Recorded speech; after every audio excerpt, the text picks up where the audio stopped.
గారికి స్వాగతం సుస్వాగతం.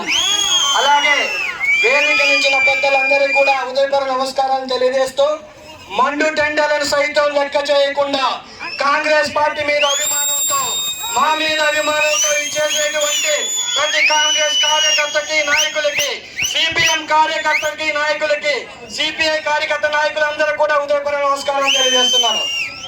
ముఖ్యంగా మా విజయంలో మా వెన్నింటి ఉండి మాకు ధైర్యం కల్పిస్తూ మీరు మాలాగా ప్రతి ఒక్కళ్ళు పనిచేసి మా విజయాన్ని అందించినందుకు మీ అందరికి కూడా సభాముఖంగా హృదయపూర్వక ధన్యవాదాలు తెలియజేస్తున్నాను.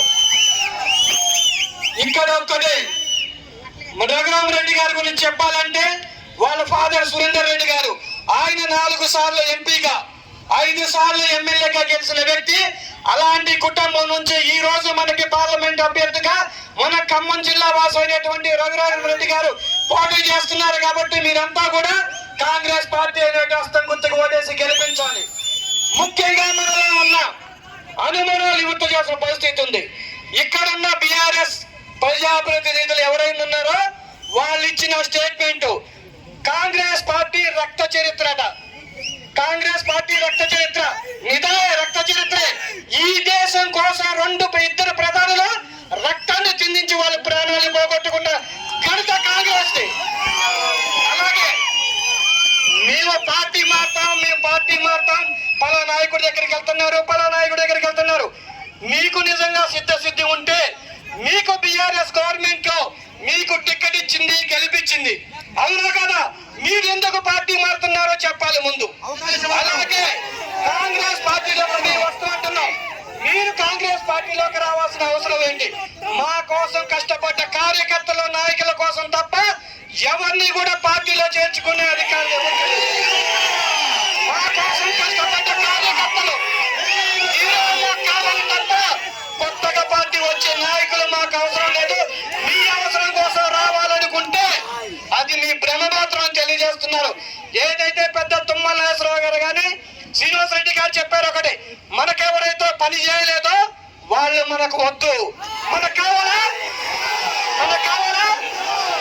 అదే ప్రజాప్రతినిధులు ఏం మాట్లాడుతున్నారంటే మా బీఆర్ఎస్ ప్రభుత్వంలో ప్రభుత్వ పథకాలు పార్టీలకు అనుకూలంగా ఇచ్చినాను. ఏది పార్టీ తేడాలు ఒకటి.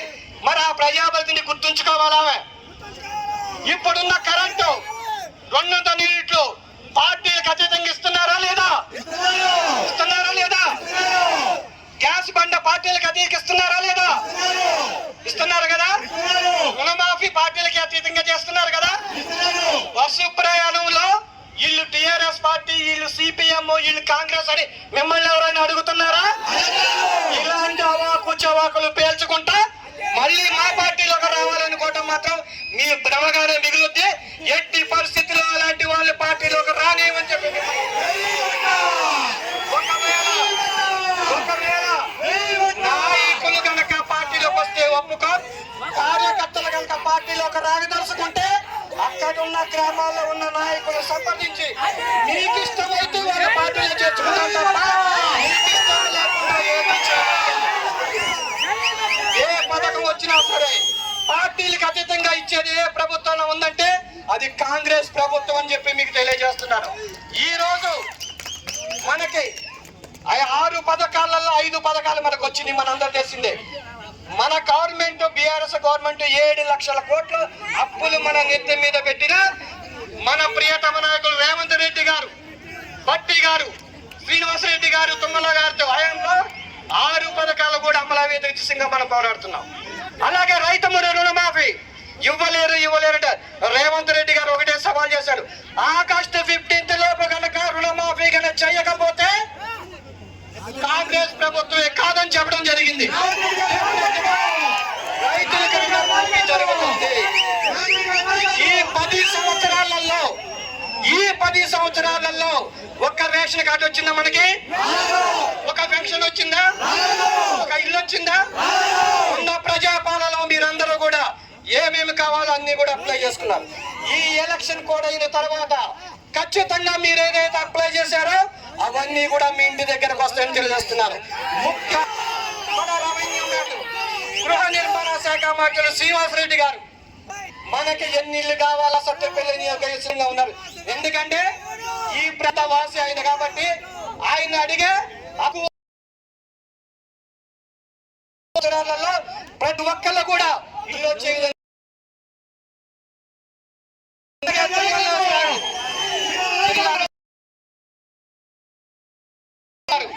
ఒకవేళ మీ కనుక మీ ఏదైనా పని చేత చేయటం ఏ విషయమైనా మేము సాల్వ్ చేస్తామని చెప్పి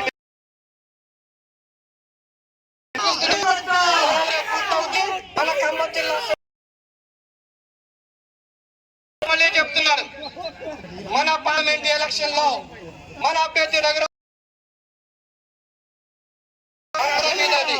ఒక్కటే 4 నెలల్లో కాంగ్రెస్ పార్టీ తరపున గెలిచిన కనిపిస్తే కాంగ్రెస్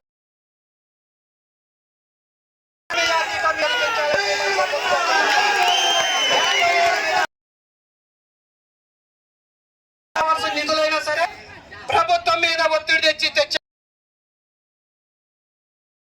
మన ఎంపీ రఘురామ్ రెడ్డి కూడా మేము కోరుతున్నాం. సార్ ఎక్కువ శాతం మా సత్తుపల్లి నియోజకవర్గాన్ని